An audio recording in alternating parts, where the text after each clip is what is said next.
গেলাম সৌদি আরব, হজ করতাম, গেছি মিসফালা দিয়ে রাস্তায় দিয়ে হাঁটতেছি। এখন মক্কা শরীফের ছোটো ছোটো বাচ্চারা, সৌদি আরবের বাচ্চা, আরবিতে কথা কয়। আমার তো নাসিনারি কথা দেখি যে বাচ্চাগুলো মারে বাবারে হাতে দুটা টাইম না আনছে। তাই মনে করছি কি দেখাবে আল্লাহ জানে, কিছু বোধহয় দেখাবে। ও মা আমার কাছে আইন না আঙ্গুল দিয়া সেটা ফোলাফেনে দেখায় মুরব্বী। আমি কই বেড়া তোরার দুঃখে এখন পর্যন্ত আইও থাকতাম পারলাম না। এক কথা কইয়া কি বিপদে পড়ছিলাম, কথা কইছিলাম 5 বছর আগে ফোলাফেনিটা লাগাই দিছে এই 5ই আগস্টের পরে। মার হাবা কয় না রে ভাই, কয়দিনের জিন্দেগি, কয়দিনের জিন্দেগি, কি করবে টাকা দিয়ে, কি করে মানুষ? আপনি যদি পেট ভরে খেয়ে ফেলেন, আপনি যদি আমি লাঠি দিয়ে পিটাই যে একটা মিষ্টি খাওয়াই লাগবে, আপনি কাঁদতেন না পারবেন, আপনি কি খাইতেন পারবেন? ঠিক কিনা কন? পেট ভরে গেলে আপনি খাইতে পারবেন না তো বাবা। পেটটা যখন ভরে যাবে, আপনি যদি একটা মিষ্টি দেন, আপনি তাকাইয়া তাকাইয়া কাঁদতে পারবেন, খাইতে পারবেন না। আমি কুমিল্লাতে মুরাদনগর এক মাহফিলে গেলাম, তো ওরা আমার পিএসকে জিজ্ঞেস করছে হুজুর কি পছন্দ করে? ও হুজুর গুড়া মাছটা দেশি মাছ পছন্দ করে।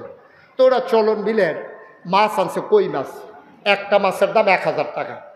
প্লেটে যখন দিছে অর্ধেকটা করে 2 সাইডে বাইরে রয়েছে, বাইরের জায়গাটা আছে। আমি চিন্তা করলাম, জিগেলাম কত? কয় হালি হুজুর 4000। আমি কই মজাই দো মাছটা দিছে না, আরেকটা 2টা। মনে মনে কই হাদিয়া না দিলেও 2000 কারবার গড়াই লইছি। দাদা হাদিয়া না দিলেও চিন্তা নাই। পরে খাওয়া দাওয়া শেষ হয়েছে, পেট যখন ভরে গেছে, হেই লোক যে খাওয়াইতে আছে হ্যাঁ কইতেছে হুজুর সর্বনাশ। আমি কি সর্বনাশ? হুজুর মনে নাই। আমি কি মনে নাই? হুজুর আপনার যে ডায়াবেটিস এটা তো শুনছি, এই জন্য ঢাকা থেকে স্পেশাল মিষ্টি 1400 টাকা কেজি আপনার জন্য আনছি, এটা সুগার ফ্রি, এটা খাইলে আপনার ডায়াবেটিস বাড়বে না। তা আমি আনো। আনার পরে মিষ্টিটি দেখে আমার এত কষ্ট লাগতেছে, কান্দনের বাহির হয়েছে আমার।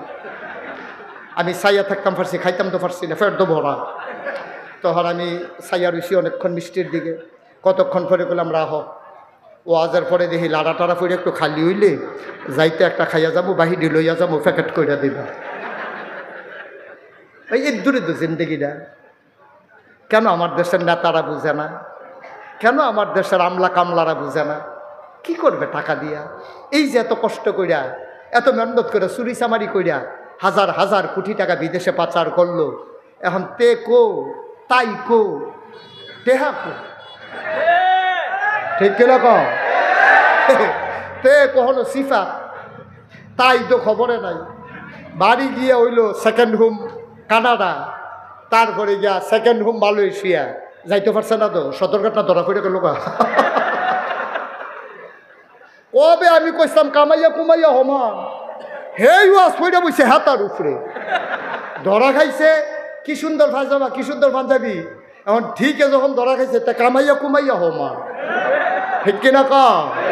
এর দূরে তো ইমান, আর এর দূরে তো ইমান। বেড়া আমি মুশতাক ফয়েজি, যদি বন্দুকের নল তাক করো আর যদি বলো দাড়িগুলো কামাই ফেলতে হবে, আমি বলবো জীবন দেওয়া যাবে, দাড়িতে হাত দেওয়া যাবে না, ঠিক কিনা বলো? এটাই তো ইমান। আর হেতারা কায়দার লাগিয়া রাহে, বেসব ফললে কামাই না, কামাইয়া থাহন যায়, বেড়া ধরা পড়ে গেছে কেন?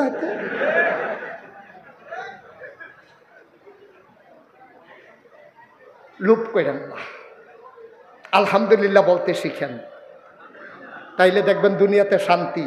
আর উপরের দিকে তাকাইবেন, শেষ নাই। যার পা নাই সে দোয়া করে, আল্লাহ যদি আমার 2টা পাও থাকতো আর কিচ্ছু চাইতাম না। আল্লাহকে ঠিক আছে দেখি চাও কিনা, দিছে তারে পা। এখন সেই পাও নিয়া সে চায়ের স্টলের সামনে বইয়া রয়েছে, দেখে যে সাইকেল চালাই আরেক বেড়ায় যায়, তা মনে মনে কয় ফাও দিয়ে কি তখন একটা সাইকেল এনা দরকার।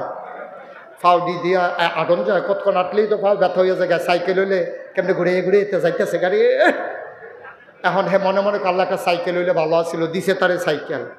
হ্যাঁ, মনে মনে কয় সাইকেল ফাও দিয়ে ঘুরানো, তে মোটর সাইকেল টিপ দিয়ে ধরে বইয়া থাকে, শু করে যায়, গেড়ানো সুবিধা।